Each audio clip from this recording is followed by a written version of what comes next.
की अपेक्षा इस बार देखिएगा तो रिजल्ट अच्छा नहीं रहा। कितना लोग पास किए, अब कितना संख्या हो सकता है, इस एक एक बिंदु पर बात करेंगे। कैसा रिजल्ट रहा, चूंकि टोटल विषय का बात कीजिएगा तो 45 विषय है, उसमें सबसे अधिक किसका रहा, एक एक बात करेंगे। बहुत बहुत धन्यवाद सर। अब तो टीआरई 4 में जैसा बताया जा रहा है, आज रिजल्ट घोषित किया गया कि सभी विद्यार्थी टीआरई 4 में शामिल होंगे। फिर से एसटीटी कब होगा, इस पर बातचीत करेंगे। बीटेट वाला क्या है, होगा या नहीं होगा, क्या जवाब आया, इस पर भी बातचीत करेंगे। सर अब क्या उम्मीद है, कितना प्रतिशत रहा, क्या रहा, कैसे रहा, पिछला बार से तुलना करेंगे थोड़ा सा परसेंटेज में, तो क्या डाउन रहा क्या? दो तीन बातें इसमें है। हमको लगता है कि छात्र जो डिटेल जानकारी चाहते हैं वो लास्ट तक वीडियो को जरूर देखें। पहले तो हम थोड़ा आंकड़ों पर बात कर लेते हैं, फिर जो कुछ विवादास्पद बातें हैं, जो इंटरेस्टिंग बातें, उस पर हम बात करेंगे। अगर पिछली बार से तुलना अगर करेंगे तो पिछली बार 89.89% यानी मान सकते हैं कि 90% छात्र पास किए थे, और इस बार लगभग 70% स्टूडेंट पास किए। 20% का गैप, मामूली गैप तब नहीं होता है जबकि इस बार 5,96,000 अभ्यर्थी फॉर्म भरे थे। हालांकि शामिल कम हुए, शामिल हुए 4,23,822 छात्र, लेकिन फॉर्म भरे थे 5,96,000, और उसमें 2,97,747 अभ्यर्थी कुल मिलाकर पास किए, टोटल 45 सब्जेक्ट मिला करके, जिसमें आपका कि स्टेट की बात करें हम, पेपर 1 यानी 9-10 में 16 विषय था इस बार, 16 विषय, जिसमें 2,63,911 अभ्यर्थी शामिल हुए थे और 1,94,697 स्टूडेंट इसमें पास किए। कुल मिलाकर के पेपर 1 का परसेंटेज 73.77% रहा। इसके बाद अगर हम बात करें पेपर 2 की, कुल उसमें 29 विषय का एग्जाम हुआ था, और कुल मिलाकर के अगर शामिल अभ्यर्थी की बात करें तो 1,59,911 अभ्यर्थी शामिल हुए थे और 1,03,050 अभ्यर्थी उसमें पास हुए, यानी 64.44%। यानी कि पेपर 2 में पास करने वाले छात्रों का परसेंटेज ज्यादा डाउन हुआ, और ओवरऑल बात करें तो 70.25% अभ्यर्थी पास हुए। अब सवाल ये उठता है कि इन सारे छात्रों को टीआरई 4.0 में शामिल होने का मौका मिलेगा। पहले तो वो तमाम अभ्यर्थी जो पास किए हैं, मेरे तरफ से, मेरे संस्थान की तरफ से ढेर सारी बधाई। और आपके लिए सबसे बड़ी चुनौती ये होगा कि टीआरई 1, 2, 3 में असफल रहे अभ्यर्थी से आपको मुकाबला करना है। अनुभव भी है। हाँ बिल्कुल, वो उनका अनुभव प्राप्त है। इस पर भी हम चर्चा करेंगे कि अब आगे आपके लिए क्या रणनीति होनी चाहिए, जो कि आप पुराने अभ्यर्थी से compete कर सकते हैं, उससे अपना कंपैरिजन कर सकते हैं, उसके बनिस्बत आप अपना परफॉर्मेंस को बढ़ा सकते हैं। तो ये बात सर, इसमें इस बार मतलब पेपर 1 में थोड़ा सा कंपटीशन ज्यादा है, पेपर 2 की बनिस्बत कम लोग पास हुए थे। नहीं, वो बात भी है। और दूसरा अगर इंटरेस्टिंग बात ये है, आप देखेंगे कि माननीय chairman sir, Bihar school examination board जो कंडक्टिंग एजेंसी है, आनंद किशोर सर, उनके द्वारा ये बताया गया कि इस बार हम मेधा क्रम जारी नहीं किए कि टॉपर कौन रहा, 1, 2, 3, 4 क्रमांक, वो जारी नहीं किए, और उन्होंने डायरेक्ट पास फेल वाला मेथड लगा दिया।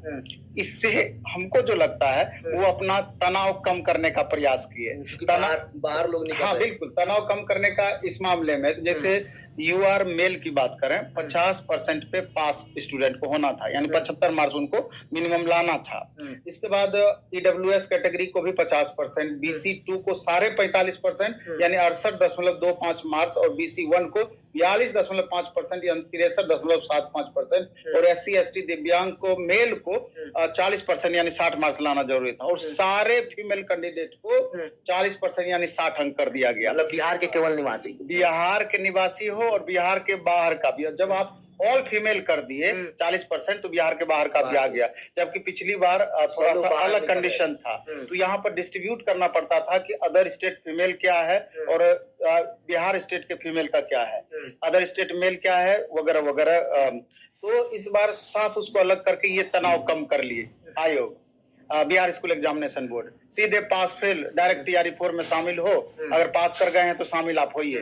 बिहार के विद्यार्थी को तनाव बढ़ा दिया, महिला को। स्वाभाविक है कि तनाव बढ़ा। अदर स्टेट के महिलाओं को जो इतना बाहर किया जा रहा था इस चीज के रिगार्डिंग, अब वो पूरी तरीके से निश्चिंत हो गए। अब ये विवाद ही नहीं बचा यहाँ पर।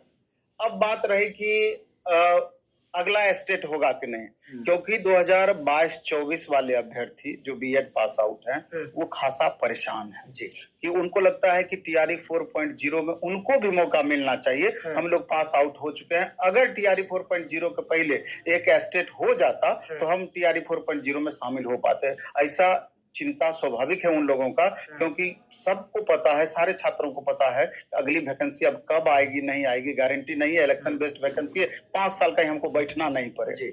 और इस मामले में जब माननीय चेयरमैन आनंद शंकर सर से पूछा गया तो उन्होंने स्पष्ट, थोड़ा सा हमको लगता है कि संतोषजनक उत्तर इस पर नहीं दिया। उनका कहना साफ था कि टीआरई 3.0 का जब फाइनल रिजल्ट 9, 10, 11, 12 का आ जाएगा, जब इन छात्रों को ज्वाइनिंग करा दी जाएगी, सारे जगह से डिटेल ले लिया जाएगा कि कितने छात्र ज्वाइन किए और कितनी सीटें बची हुई रह गई, उसके बाद हम इस पर क्वेश्चन करेंगे। इसके बाद हम इस पर आएंगे कि स्टेट का दोबारा वैकेंसी मतलब नोटिफिकेशन दिया जाए कि नहीं दिया जाए, दूसरा स्टेट हम निकालें कि नहीं। और उन्होंने वो ज्वाइनिंग वाला मामला है, लेकिन स्टेट के संदर्भ में उन्होंने ये बात बोल दिया और इसके लिए पूरी तरीके से उन्होंने शिक्षा विभाग पर बातें छोड़ दी कि ये शिक्षा विभाग का मामला है, सारा डिसीजन अंतिम रूप से उन्हीं का होता है और वो जैसा आदेश देंगे वैसा काम हम करेंगे। सर लेकिन तो जबकि आप खुद बड़े आईएएस अफसर हैं और पिछली बार आप ही का वीडियो अभी भी है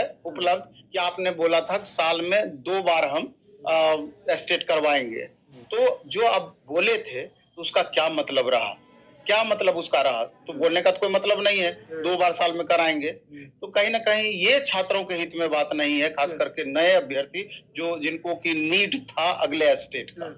सर इसमें योग्यता केवल निर्धारण किया जाता है कि आप 11, 12, 9, 10 के शिक्षक बन सकते हैं, इसमें वैकेंसी से क्या मतलब है, किस विषय का वैकेंसी कितना खाली है, तो हमें भी समझ में वही तो हमको समझ में नहीं आया कि वो किस आधार पे ये बातें बोल गए, जबकि वो अलग बातें थी। वो बातें होती है कि अगला नोटिफिकेशन कब आएगा, उस संदर्भ में आप टीआरई 4 का उस संदर्भ में ये बात आप बोल सकते थे, आप तो स्टेट के संदर्भ में ये बात बोल गए। सर अब टीआरई 4 कितना मुश्किल होगा इन विद्यार्थियों को लेकर, क्योंकि अभी जो विद्यार्थी पास हुए, ठीक है इस बार थोड़ा सा कम विद्यार्थी पास हुए, लेकिन पहले वाले हैं, फिर टीआरई 1, टीआरई 2, टीआरई 3 वाले हैं, क्या किस तरीका से होना चाहिए, इस बार कितना भीड़ हो सकता है? प्रश्न को आप इस तरीके से रख सकते हैं कि जो इस बार स्टेट अभ्यर्थी पास किए हैं उनके लिए टीआरई 4 कितना बड़ा चुनौती होगा पास करना। तो आप यूं समझिए, उस तमाम हम स्टेट अभ्यर्थी जो इस बार पास आउट हुए हैं उनको कहना चाहते हैं कि आपकी राह बहुत आसान नहीं है। आसान इसलिए नहीं है कि जो अभ्यर्थी टीआरई 1 में 2 की तैयारी किए, फिर भी बहुत कम अभ्यर्थी रहे कि वहां पर सफलता मिली, मैक्सिमम अभ्यर्थी वहां से बैक हुए, फिर टीआरई 3 में उनको मौका मिला, फिर बहुत सारे अभ्यर्थी बैक हुए।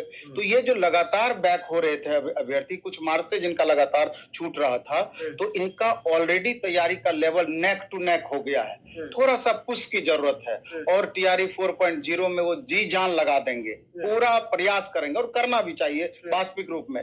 इसलिए आपका मुकाबला उनसे है, नए अभ्यर्थी। इसलिए समय तो मेरा जो कहना है 4 महीना 5 महीना का समय मिलना चाहिए। मेरे अपने अकॉर्डिंग आपको फरवरी से पहले नोटिफिकेशन प्रैक्टिकली नहीं आएगा और उसके 2 महीना 3 महीना के बाद एग्जाम होगा, 4-5 महीने। अलग बातें हैं, बहुत सारे आदमी बोल रहे हैं कि दिसंबर में ही नोटिफिकेशन आ जाएगा टीआरई 4 का, लेकिन प्रैक्टिकली आप कैसे संभव है वो खुद आप समझ सकते हैं। बाकी जितना सारा प्रोसेस होता है मिनिमम 2 महीना उसमें लगेगा। सर अब बीटेट भी नहीं, जिस तरीका से आज का सवाल हुआ उस पर तो बीटेट पर भी प्रश्न चिन्ह उठ गए। बीटेट का तो चर्चा ही बंद हो गया है। बीच में हुआ था कि नया 6 to 8 में अगर 28,000 कंप्यूटर टीचर की बहाली की बातें आई तो उसके पहले बीटेट की चर्चा चली, लेकिन अभी पूरी तरीके से शांत पड़ा हुआ। समझ में नहीं आ रहा है कि बीटेट के मामले में क्यों शांत हैं। स्पष्टीकरण आना चाहिए आयोग की तरफ से कि बिहार स्कूल एग्जामिनेशन बोर्ड की तरफ से हम बीटेट कराएंगे अथवा नहीं कराएंगे। सर ये क्या नॉर्मलाइजेशन के कारण इस तरीका से रिजल्ट हुआ है, क्या है इसका मतलब? नहीं, जो नॉर्मलाइजेशन का मेथड है वो तो अप्लाई हुआ ही है। ये तो अभी इंटरनल रह गया कि आप कट ऑफ क्या बताएंगे, पास फेल यहाँ पर होना है, तो वो चीज आप क्लियर किए नहीं। अब बात रही कि नए अभ्यर्थियों को, तो उनको 4 महीने के लिए अपनी रणनीति फिक्स करनी चाहिए। आप टीआरई 1, टीआरई 2, टीआरई 3 तीनों के प्रश्न पत्र को बारीकी से आप उस पर नजर दौड़ाएं, आप लेवल की जांच करें और क्लास 6 से लेकर 10 तक एनसीईआरटी, एससीईआरटी को अच्छे से आप उसको समझ डेवलप करें, उसके अच्छे से आप पकड़ डेवलप करें, अच्छे से उसकी तैयारी करने का प्रयास करें।